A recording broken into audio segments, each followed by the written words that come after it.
Seba n'aurait plus son passeport diplomatique et blablabla. Bla, bla, bla. On écoute notre ministre des Affaires étrangères du Niger mettre les moutons de talons à leur place. On écoute ou bien? Allons-y.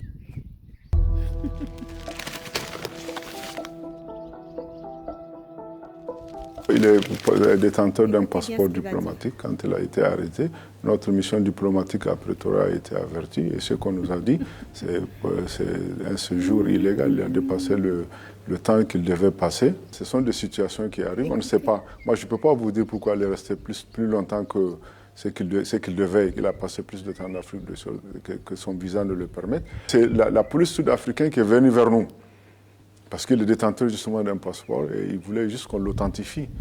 Parce que ça peut être un faux document. Donc on l'a authentifié. C'est un passeport qui a été régulièrement attribué à ce monsieur. Et maintenant, l'audience devait se passer, je dois, le mercredi ou le jeudi. Ça a été reporté. On attend au 20. Moi, je travaille avec les informations officielles. Les réseaux sociaux, vous savez, ils racontent ce qu'ils veulent. Je ne dis pas que c'est faux ou c'est vrai. Et ce qui est sûr, c'est que nous, officiellement, voilà ce qu'on nous a dit. Séjour irrégulier, la police ne nous a pas parlé d'extradition ou de quoi que ce soit. Peut-être c'est une évolution dans le dossier, je n'en sais rien. Mais dans tous les cas, lundi, on saura.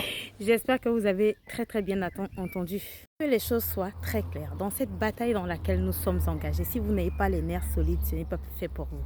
Si vous n'êtes pas convaincu, ce n'est pas fait pour vous. Si vous êtes des gens impatients qui veulent aller à la victoire tout de suite, ce n'est pas non plus fait pour vous. Je vous ai dit que l'impérialisme utilise toutes les méthodes possibles. Ce qui a été fait contre Kémy Séba a déjà été fait contre des leaders africains. Et le but de l'impérialisme, c'est de faire quoi?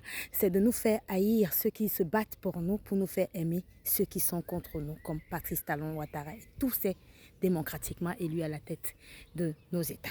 Lorsqu'on est dans la vérité, on n'a pas besoin de mensonges, on n'a pas besoin de se précipiter pour saturer l'espace audiovisuel ou médiatique avec des mensonges. Parce qu'on sait très bien que le mensonge prenant l'ascenseur, il arrive très vite. Mais quand la vérité arrive, ça démonte absolument tout.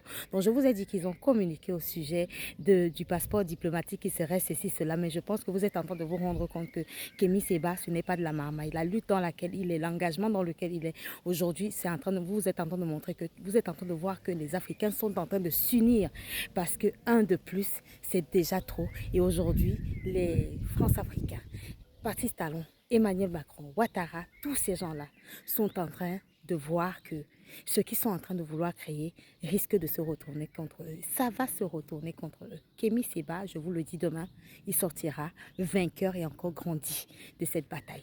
Tout ce que vous aurez dit, tous vos montages audiovisuels, j'en passe, pardon, pour essayer de nous faire détester Kémy Séba, de nous faire adorer notre tortionnaire, M. Patrice Talon. Ça n'arrivera absolument pas. Nous allons parler de ça. Aujourd'hui, nous allons parler notamment de M. Patrice Talon et je vais demander à ceux qui le soutiennent de savoir s'il a eu le passe-droit pour venir déstabiliser les autres pays, pour lui être tranquille dans son pays. C'est ça que nous avons besoin de savoir. Mais en attendant, la vérité vient d'être rétablie. Ne tombez absolument jamais dans le piège de la propagande. Les adversaires de l'AIS, vous voyez comment ils sont en train d'être vaincus absolument partout. Nous sommes du bon côté de l'histoire. Nos ancêtres étant dans cette bataille, on ne laissera absolument jamais aucun de nos dignes fils être en tout cas agressé publiquement, comme ça a été le cas de Lumumba, où des Africains ont applaudi l'agression et la mise à terre de Lumumba parce qu'ils n'avaient pas encore compris dans quel combat ils sont. Aujourd'hui, nous avons compris que la France essaye par tous les moyens de nous faire détester ceux qui se battent réellement pour nous faire aimer ceux qui, en réalité, se battent contre nous. Ça n'arrivera pas avec Kémy Séba et la France est en train aujourd'hui de rassembler les Africains et d'ouvrir les yeux des Africains. La solidarité manifestée dans le monde pour Kémy Séba en est un exemple clair à l'image de ce que IB a eu le 30 avril de l'année dernière. On va continuer, les affaires continuent. Je serai en live tout à l'heure. On va parler de M. Patrice Talon et nous allons savoir, lui demander qui lui a donné le passe-droit pour venir déstabiliser les pays des autres et espérer que lui, il aura le droit de venir demander l'extradition d'un pays, d'un enfant africain, parce que lui, il serait en train d'être déstabilisé. Ce que tu sèmes, c'est toujours ce que tu finis par récolter. Ou bien, merci beaucoup. Soutien indéfectible à notre digne fils Kémy Séba. Merci.